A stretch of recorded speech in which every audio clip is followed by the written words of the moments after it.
Hello everyone, एक बार फिर से स्वागत है आपका अपना यूट्यूब चैनल साइंस गुरु रवि में।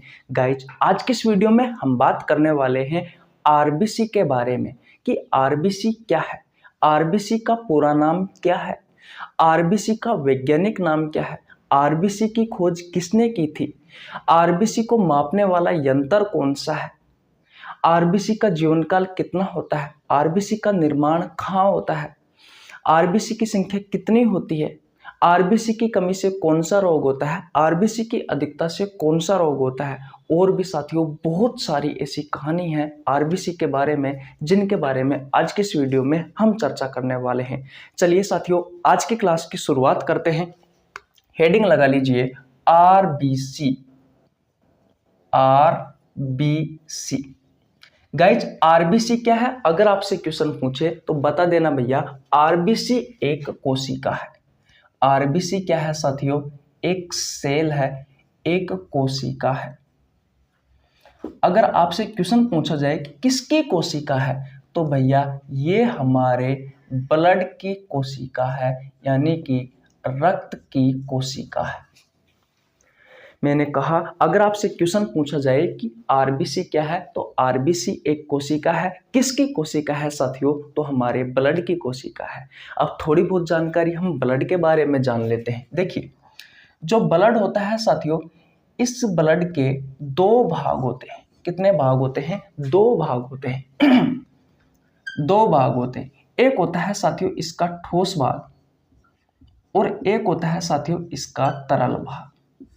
जो ठोस भाग होता है साथियों, ये पूरे ब्लड का 45% होता है, और बेटा जो तरल भाग होता है, ये पूरे ब्लड का 55% भाग होता है। अब बेटा ये जो तरल भाग है, इसमें हम पढ़ते हैं प्लाज्मा के बारे में। प्लाज्मा क्या होता है साथियों, आगे हम चर्चा करेंगे और आगे हम आपको पढ़ाएंगे। और जो ठोस भाग होता है साथियों, इसमें हम बात करते हैं ब्लड सेल्स के बारे में, यानी कि रक्त कोशिकाओं के बारे में, या फिर रक्त कणिकाओं के बारे में। रक्त कोशिकाओं के बारे में या फिर साथियों हम रक्त कणिकाओं के बारे में, और इनकी संख्या होती है 3। नंबर 1 पर आता है साथियों आरबीसी, नंबर 2 पर आता है साथियों डब्ल्यूबीसी, और नंबर 3 पर आता है साथियों प्लेटलेट्स। रक्त बिंबाणु या ब्लड प्लेटलेट्स कह सकते हो आप। हम बात कर रहे हैं साथियों आज की इस वीडियो में आरबीसी के बारे में। आरबीसी क्या है? एक कोशिका है। किसकी है साथियों? ब्लड की है, जो कि मैंने यहाँ साबित करके बता दिया कि ब्लड का जो ठोस भाग होता है ये 45% होता है। इसमें हम ब्लड सेल्स के बारे में, रक्त कोशिकाओं के बारे में पढ़ते हैं। ये 3 प्रकार की होती है। एक होती है आरबीसी, डब्ल्यूबीसी और प्लेटलेट्स। गाइस, जो आरबीसी होती है ये भैया ब्लड की मुख्य कोशिका होती है। ये ब्लड की मुख्य कोशिका होती है। कौन? आरबीसी साथियों, ये ब्लड की मुख्य कोशिका होती है। और भैया ये भैया सबसे छोटी कोशिका भी होती है। ये ब्लड की सबसे छोटी कोशिका भी होती है।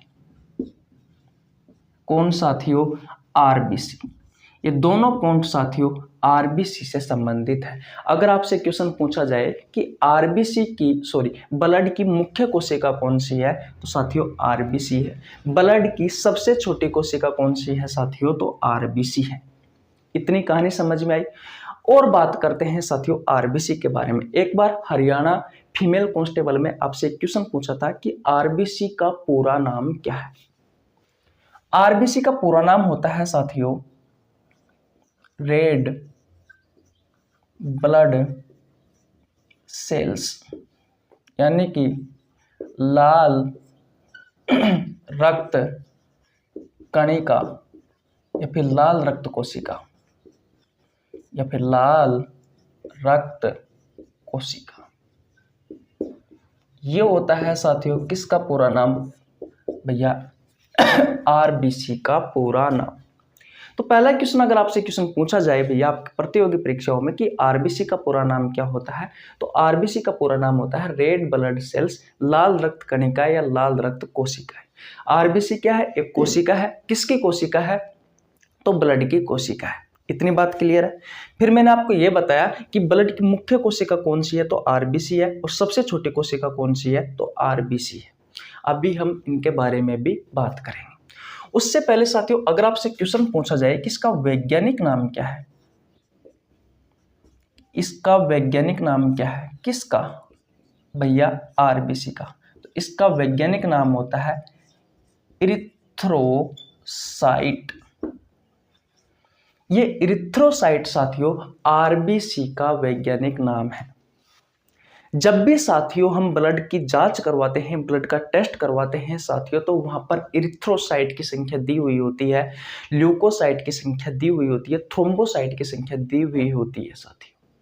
तो वहां पर इरिथ्रोसाइट का मतलब क्या है, आरबीसी है साथियों। देखिए जो साइट होती है साथियों, इसका मतलब होता है सेल, यानी कि कोशिका। क्या होता है बेटा, कोशिका। और इरिथ्रो का मतलब होता है रेड, यानी कि लाल। ऐसी कोशिका साथियों जो लाल रंग की है वो होती है भैया erythrocyte, RBC, red blood cell. तो यहां से भी बेटा आपसे क्वेश्चन पूछा जाता है कि आरबीसी का वैज्ञानिक नाम क्या है साथियों, तो क्या है, इरिथ्रोसाइट। बोलो, समझ में आया आपको? आशा करता हूं बहुत अच्छे से समझ में आ गया होगा। और बात करते हैं साथियों, मुझे ये बताओ साथियों कि जो आरबीसी है, इस आरबीसी की खोज किसने की थी? गाइज अगर आपको पता है कि आरबीसी की खोज किसने की है तो आप कमेंट बॉक्स में बता सकते हो। मैं बताता हूं साथियों, आरबीसी की खोज की थी एंटनी वॉन ल्यूवेनहोक ने। एंटोनी वेन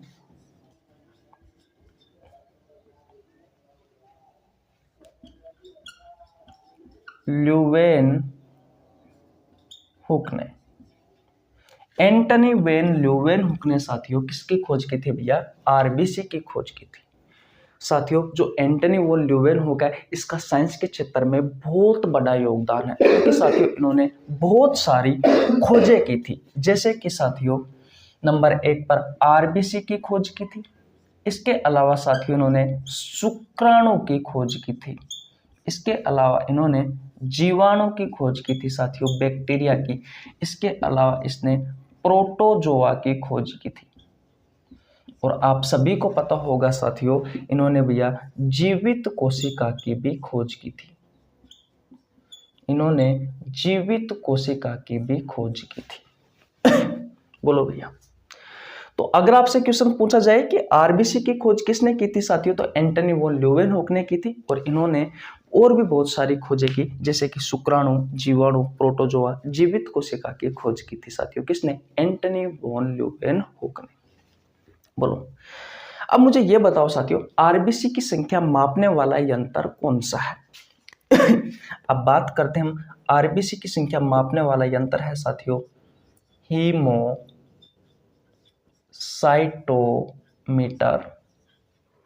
हीमोसाइटोमीटर वह यंत्र है साथियों जो भैया आरबीसी, डब्ल्यूबीसी और प्लेटलेट्स इनकी संख्या मापने में काम में लिया जाता है। बोलो, इतनी कहानी आपको समझ में आई या नहीं आई?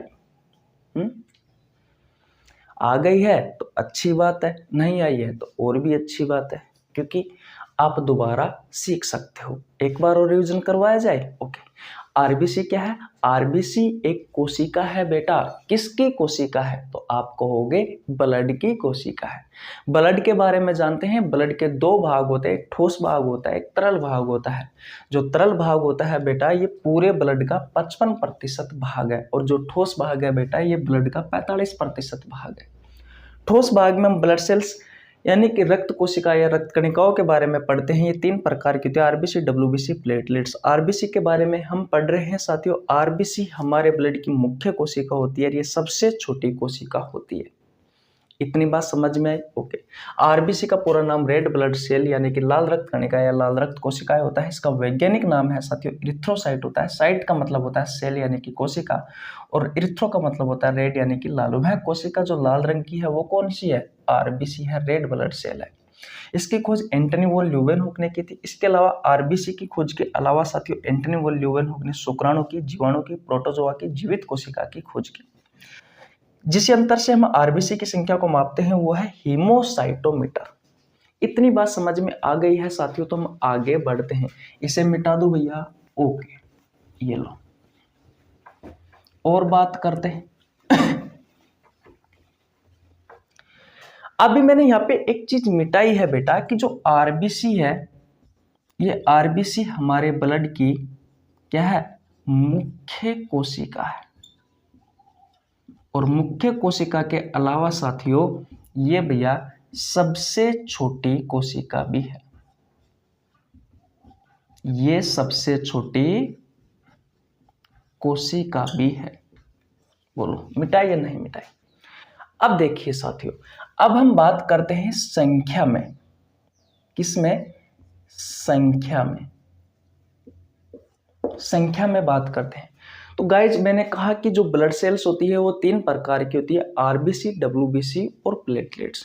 तो गाइज अगर हम संख्या में बात करें तो संख्या में सबसे ज्यादा होती है हमारे ब्लड के अंदर आरबीसी, फिर होती है साथियों प्लेटलेट्स, और फिर होती है साथियों डब्ल्यूबीसी। गाइज जो आरबीसी होती है ये बेटा मिलियंस में होती है, अभी हम बताएंगे कितनी होती है। और जो प्लेटलेट्स होती है ये बेटा लाखों में होती है, और ये होती है भैया हजारों में। ये हजारों में होती है, ऐसे ही लिख दिया मैंने डायरेक्ट ही हजारों में, जैसे हम व्हाट्सएप पे टाइप करते हैं ना वैसे ही। तो ये हजारों में होती है भैया।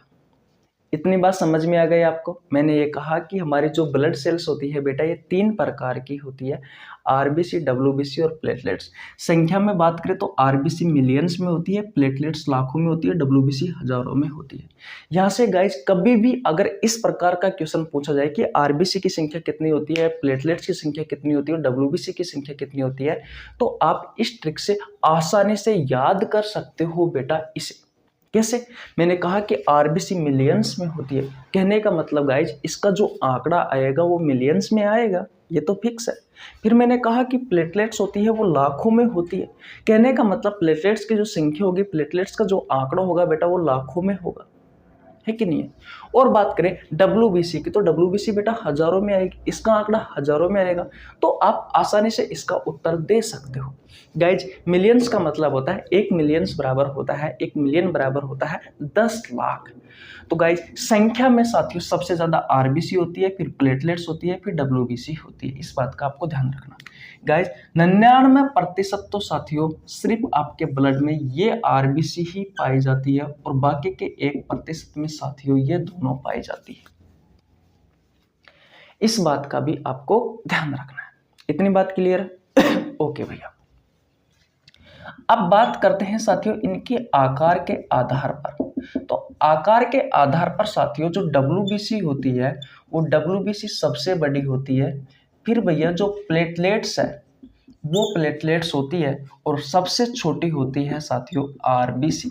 इसलिए तो मैंने कहा था साथियों कि जो आरबीसी होती है वो भैया ब्लड की सबसे छोटी कोशिका है। और मुख्य कोशिका क्यों है साथियों? क्योंकि पूरे ब्लड में जो 99% सेल पाई जाती है वो आरबीसी पाई जाती है, 1% में दोनों होती है, इसलिए भैया ये मुख्य है। एक रीजन तो ये भी है। दूसरा रीजन और क्या हो सकता है साथियों? क्योंकि जो आरबीसी होती है इस आरबीसी में हीमोग्लोबिन पाया जाता है जो ऑक्सीजन का परिवहन करता है, और ऑक्सीजन साथियों हमारे कोशिकाओं तक पहुंचना अति आवश्यक है। आगे आगे जब हम आपको पढ़ाएंगे तब आपको और अच्छे से समझ में आ जाएगा कि भैया आरबीसी को हम मुख्य कोशिका क्यों कहा जाता है। सबसे पहले मुझे ये बताओ साथियों कि आकार में जो डब्ल्यूबीसी होती है सबसे बड़ी होती है, फिर प्लेटलेट्स होती है सबसे छोटी होती है आरबीसी। ये बात आपको समझ में आई या नहीं आई?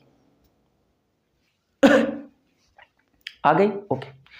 एक बात का और ध्यान रखना साथियों, मैंने ये कहा कि आरबीसी जो है वो भैया एक कोशिका है।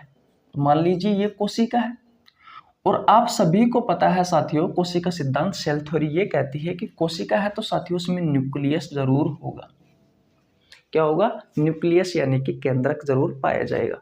लेकिन भैया जितने भी स्तनधारी हैं साथियों, इन स्तनधारियों की जो आरबीसी होती है, इस आरबीसी में जो न्यूक्लियस होता है, जो केंद्रक होता है, जो केंद्रक होता है वो बेटा नहीं पाया जाता।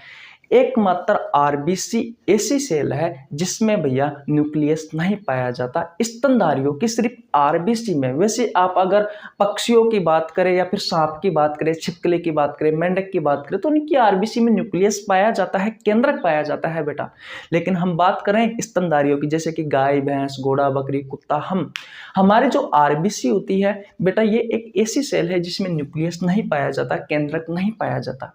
लेकिन बेटा साइंस में अपवाद का होना तो जरूरी है, तो इसके भी भैया अपवाद है। और अपवाद क्या क्या है तो आप राजस्थान में बहुत अच्छे तरीके से पाया जाता है ऊंट। ऊंट की जो आरबीसी होती है बेटा, कि ऊंट में भी ब्लड होता है और ब्लड में आरबीसी पाई जाती है, तो इसकी आरबीसी में केंद्रक पाया जाता है। तो एक अपवाद तो ये है। एक है लामा, ये पहाड़ी क्षेत्रों में पाया जाता है, ऊंट की तरह होता है, ये पहाड़ों पर चढ़ता रहता है। एक होता है लामा और एक होता है बेटा जिराफ। ऊंट, लामा, जिराफ, ये तीनों भैया क्या है, अपवाद है स्तनधारियों की, इनकी आरबीसी में केंद्रक पाया जाता है। और जिराफ तो साथियों तो विलुप्त ही हो गई, लेकिन ऊंट और लामा अभी भी पाए जाते हैं और इनके आरबीसी में साथियों केंद्रक देखा गया है। वैसे स्तनधारियों की आरबीसी में केंद्रक नहीं पाया जाता। बोलो इतनी बात आपको समझ में आई या नहीं आई? आ गई? अब इसको मिटा दो साथियों। ओके, और बात करते हैं। अब मुझे ये बताओ साथियों कि जो आरबीसी होती है, इस आरबीसी का निर्माण कहाँ होता है? तो साथियों उससे पहले अगर मैं आपसे ये पूछूं साथियों कि हमारा जो ब्लड होता है, इस ब्लड का निर्माण कहाँ होता है, तो आप कहोगे साथियों कि भैया बोन्स में, यानी कि हड्डियों में साथियों किसका निर्माण होता है? भैया ब्लड का निर्माण होता है। तो भैया ब्लड का ही तो एक भाग है आरबीसी, तो भैया आरबीसी का निर्माण कहाँ होता है? हड्डियों में। और हड्डियों में कहाँ होता है? तो भैया बोन मैरो में होता है, यानी कि अस्थि मज्जा में होता है। और कौन सा अस्थि मज्जा में? तो अस्थि मज्जा भी साथियों एक होता है लाल अस्थि मज्जा, एक होता है पीली अस्थि मज्जा। तो लाल अस्थि मज्जा में साथियों आरबीसी का निर्माण होता है और पीली अस्थि मज्जा में डब्ल्यूबीसी का, प्लेटलेट्स का, प्लाज्मा का निर्माण होता है। लाल अस्थि मज्जा में किसका निर्माण होता है? आरबीसी का निर्माण होता है। बोलो इतनी सारी कहानी आपको बेटा समझ में आई या नहीं आई? अगर गाइज आ गई है आपको तो वीडियो को लाइक कर दीजिए, आपके छोटे भाई के लिए एक प्यारा सा कमेंट कर दीजिए, चैनल पर नया तो चैनल को सब्सक्राइब कर लेना, बेल आइकन को प्रेस कर लेना, जिससे आपके पास हमारी वीडियो का नोटिफिकेशन टाइम टू टाइम पहुंच सके। गाइज अब मैं मेरे बारे में बता देता हूँ। मेरा नाम रवि है, मैं सभी प्रतियोगी परीक्षाओं के लिए बायोलॉजी पढ़ाता हूँ। जो कंटेंट आपको पेड कोर्स में उपलब्ध नहीं होता उससे अच्छा कंटेंट देने की कोशिश करता हूँ। आपको हमारे साथ जुड़ने के लिए ₹1 देने की आवश्यकता नहीं है, सिर्फ आपको हमारे चैनल को सब्सक्राइब करना है, बेल आइकन को प्रेस करना है, जिससे आपके पास हमारी वीडियो का नोटिफिकेशन टाइम टू टाइम पहुँच सके। इतनी बात क्लियर? गाइज अगर आप हमारे साथ फेसबुक पेज पर जुड़ना चाहते हो, फेसबुक पेज पर भी मैं वीडियो अपलोड करता हूँ, वहाँ जुड़ना चाहते हो तो आपको नीचे लिंक डिस्क्रिप्शन में मिल जाएगा। टेलीग्राम चैनल का भी नीचे लिंक डिस्क्रिप्शन में है, टेलीग्राम ग्रुप का भी नीचे लिंक डिस्क्रिप्शन में दिया हुआ है साथियों लिंक, और ट्विटर का और इंस्टाग्राम का, जितने भी साथियों और वेबसाइट है जिन पर हमारा अकाउंट है, उन सभी का अकाउंट मैंने नीचे डिस्क्रिप्शन में लिंक दिया हुआ है, तो वहाँ पर जाकर आप चेकआउट ज़रूर कर सकते हैं। जुड़ जाइए साथियों हमारे साथ, क्योंकि वहाँ पर भी आपको हमारी क्लास की अपडेट मिलती रहती है। अगर गाइज ये वीडियो आप फेसबुक पेज से देख रहे हो तो मैं आपको बता दूँ, मैंने यूट्यूब चैनल पर बहुत सारे वीडियो बायोलॉजी के अपलोड कर रखे हैं, तो एक बार आप हमारा यूट्यूब चैनल ज़रूर विजिट करें। तो इतनी कहानी आपको समझ में आ गई? ओके, चलते हैं फिर साथियों आगे, हम और सीखते हैं आरबीसी के बारे में। बहुत सारी कहानी है जो आपसे आपकी प्रतियोगी परीक्षाओं में पूछी जाती है। चलिए आगे।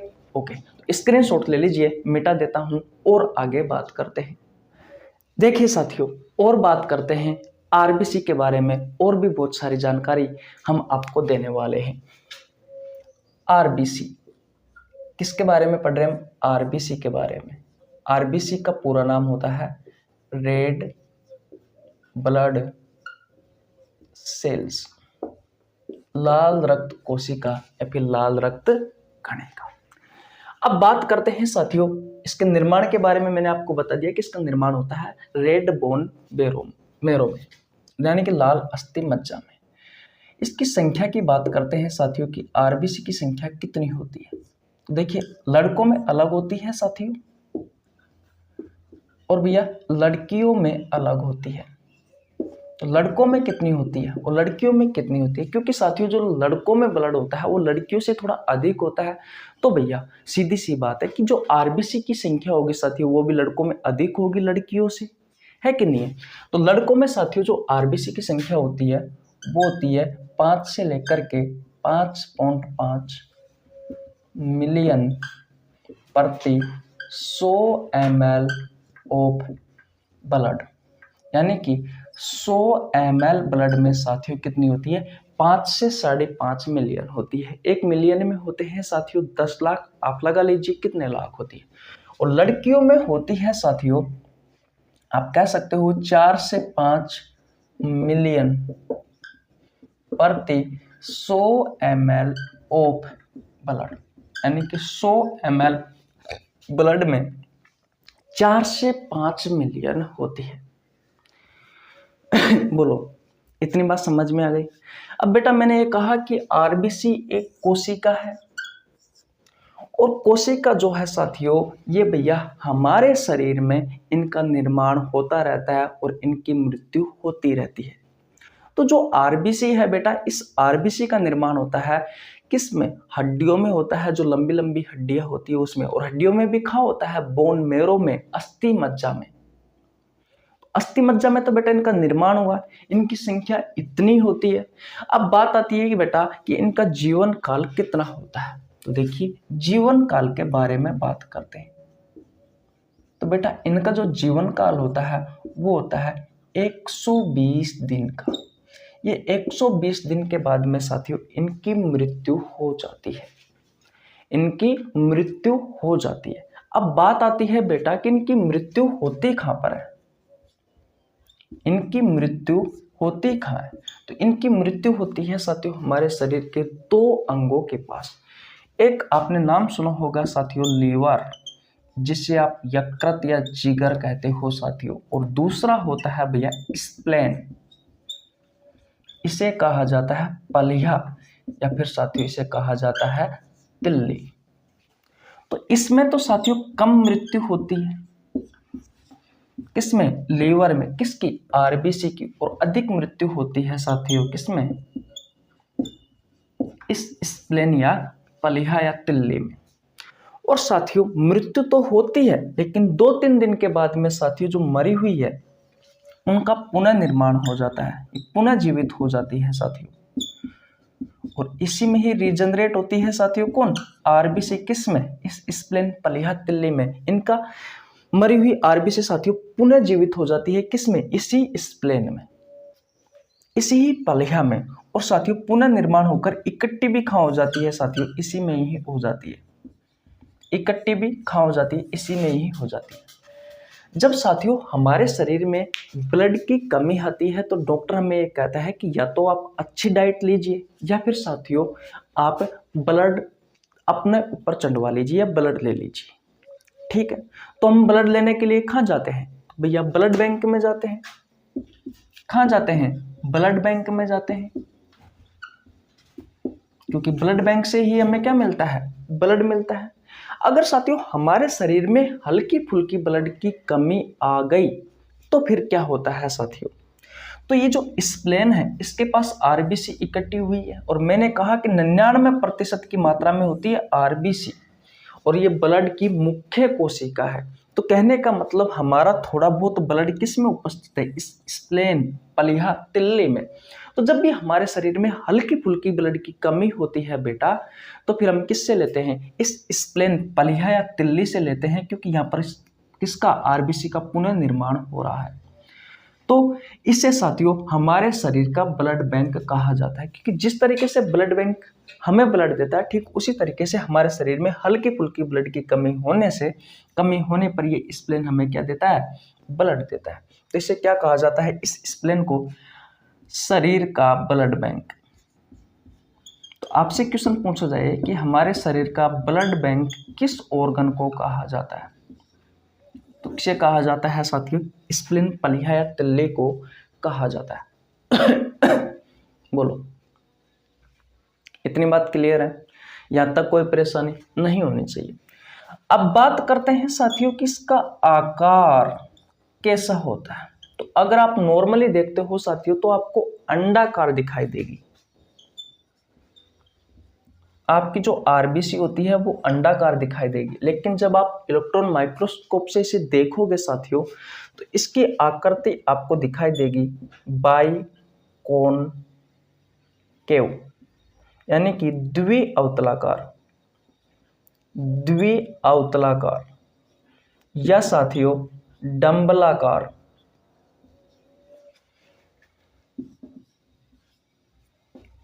कुछ इस तरीके से साथियों इसकी आकृति दिखाई देगी। किसकी भैया? आरबीसी की। तो अंडाकार ऑप्शन में आ सकता है, द्विअवतलाकार आ सकता है, डंबलाकार ऑप्शन में आ सकता है। बोलो, इतनी कहानी आपको समझ में आई या नहीं है? इतनी बात क्लियर? अगर आपसे क्वेश्चन पूछा जाए साथियों कि भैया संसार में सबसे बड़ी आरबीसी किसकी है,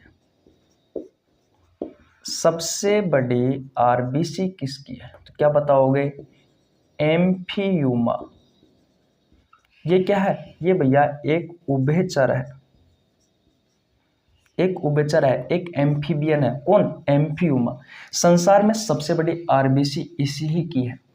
और भैया अगर स्तनधारियों की बात करें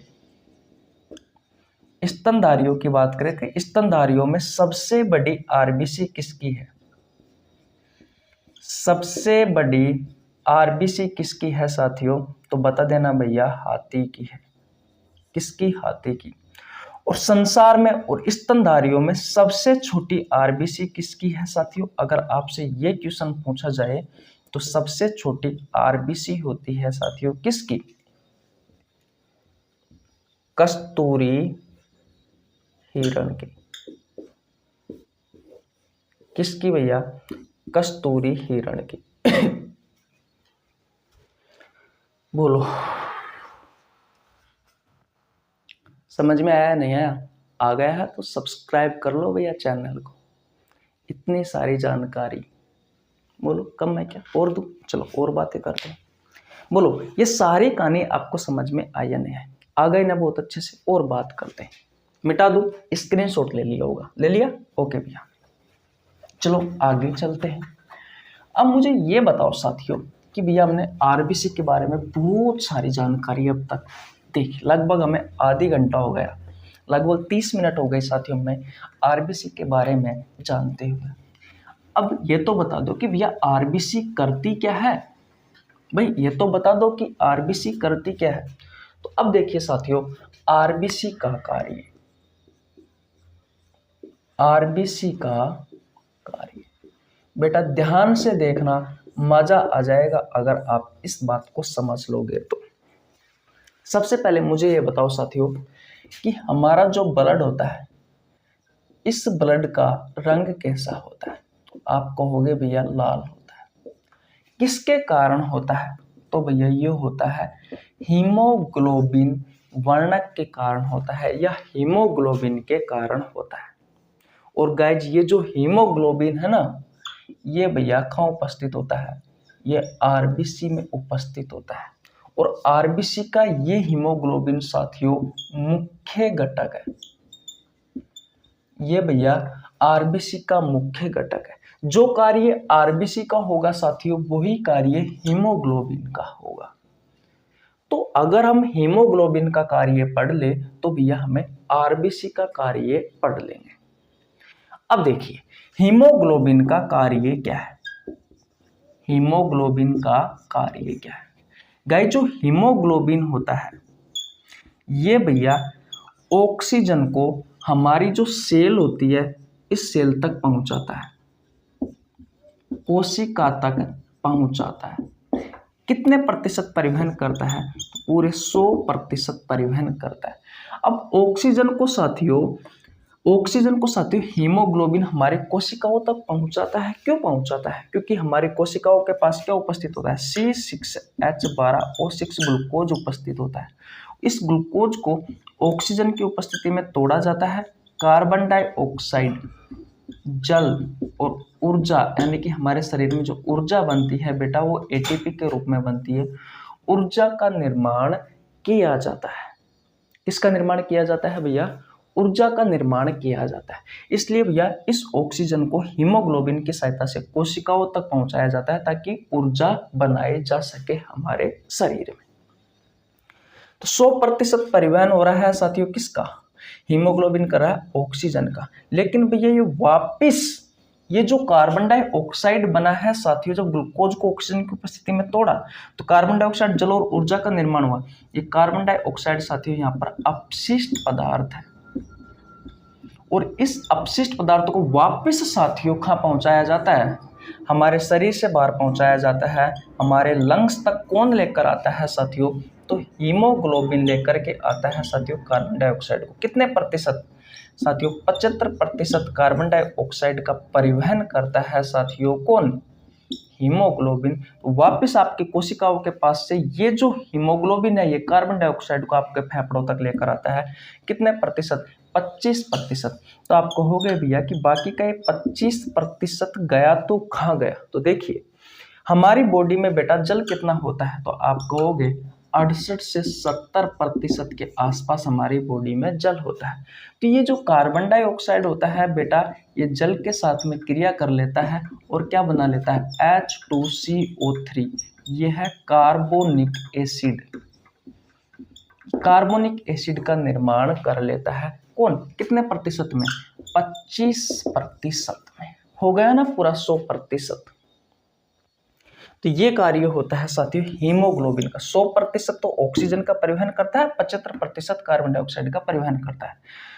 जाते टाइम ऑक्सीजन को लेकर के जाता है कोशिकाओं तक और कोशिकाओं के पास से किसको लेकर के आता है? कार्बन डाइऑक्साइड को हमारे फेफड़ों तक लेकर आता है। ये कार्य होता है साथियों आरबीसी का या फिर आप कह सकते हो हीमोग्लोबिन का। एक बहुत ही फेमस क्वेश्चन है साथियों जो आपसे आपके प्रतियोगी परीक्षाओं में बार बार पूछा जाता है। क्वेश्चन क्या है भैया? क्वेश्चन क्या है वो देखिए। तो देखिए क्वेश्चन है साथियों कि हीमोग्लोबिन का एक अणु ऑक्सीजन के कितने अणुओं को अपने साथ ले जाता है? कितने अणुओं को अपने साथ ले जाता है बेटा? तो याद रखना जो हीमोग्लोबिन होता है ये अपने साथ ऑक्सीजन के 4 अणुओं को ले जाता है। कितने अणुओं को ले जाता है साथियों? 4 अणुओं को ले जाता है। इतनी बात क्लियर है? एक क्वेश्चन और पूछा जाता है साथियों आपके प्रतियोगी परीक्षाओं में कि ब्लड में सबसे ज्यादा कौन सी गैस घुलती है? तो याद रखना मेरे दोस्तों कार्बन मोनोऑक्साइड जो गैस होती है सबसे ज्यादा घुलती है, उसके बाद में ऑक्सीजन घुलती है और उसके बाद में कार्बन डाइऑक्साइड घुलती है। बोलो सबसे ज्यादा कार्बन मोनोऑक्साइड गैस घुलती है जिसे साइलेंट सुसाइड गैस भी कहा जाता है। फिर ऑक्सीजन घुलती है, फिर कार्बन डाइऑक्साइड घुलती है। बोलो इतनी कहानी समझ में आई? बताओ ये कहानी समझ में आई या नहीं आई? ये इंपॉर्टेंट है भैया, ये भी इंपॉर्टेंट है, ये भी इंपॉर्टेंट है और ये तो इंपॉर्टेंट है ही है। एक एक लाइन से क्वेश्चन है साथियों, एक एक लाइन से। बोलो इतनी कहानी समझ में आई? ओके और आगे बढ़ते हैं। मिटा दो भैया इनको। स्क्रीनशॉट नहीं लिया तो स्क्रीनशॉट ले लीजिए। ले लिया स्क्रीनशॉट? अब भैया जब तक मैं मिटाता हूं तब तक आप वीडियो को लाइक कर दीजिए और चैनल को सब्सक्राइब कर दीजिए। कर दिया भैया? जल्दी जल्दी बोलो यार, करा या नहीं करा? कर दिया क्या? ओके आशा करता हूं कर दिया होगा क्योंकि आप अच्छे बच्चे हो। अब पढ़ते हैं साथियों कि आरबीसी की संख्या अगर कम हो गई तो कौन सा रोग होगा? तो रोग होगा भैया अनेमिया। अनेमिया कहा जाता है साथियों खून की कमी को। जब हमारे शरीर में ब्लड की कमी हो जाती है या आरबीसी की संख्या कम हो जाती है तो कौन सा रोग होता है? अनेमिया होता है, यानी कि खून की कमी होगी। और जब साथियों आरबीसी की संख्या जब हमारी बॉडी में अधिक हो जाती है तो कौन सा रोग होगा? तो वो होगा भैया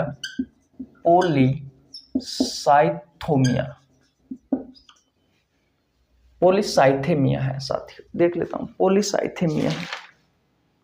हाँ, पॉलीसाइथेमिया है, या फिर इसका एक ही दूसरा नाम है, एक है पॉलीसाइफोनिया। ये दोनों नाम है बाटा, आपको याद रखने हैं।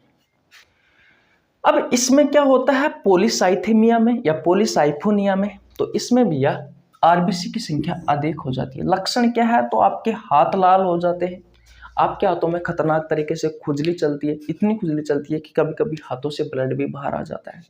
बस इस प्रकार के लक्षण आपको देखने को मिलते हैं। गाइज, जितने भी क्वेश्चन आपसे आपकी प्रतियोगी परीक्षाओं में आरबीसी से पूछे जाते हैं वो सभी क्वेश्चनों के बारे में हमने बेटा डिटेल में चर्चा की। लगभग 40 मिनट की साथियों ये क्लास रही है आपकी। इसमें मैंने आपको आरबीसी के बारे में बहुत अच्छे से पढ़ाया है।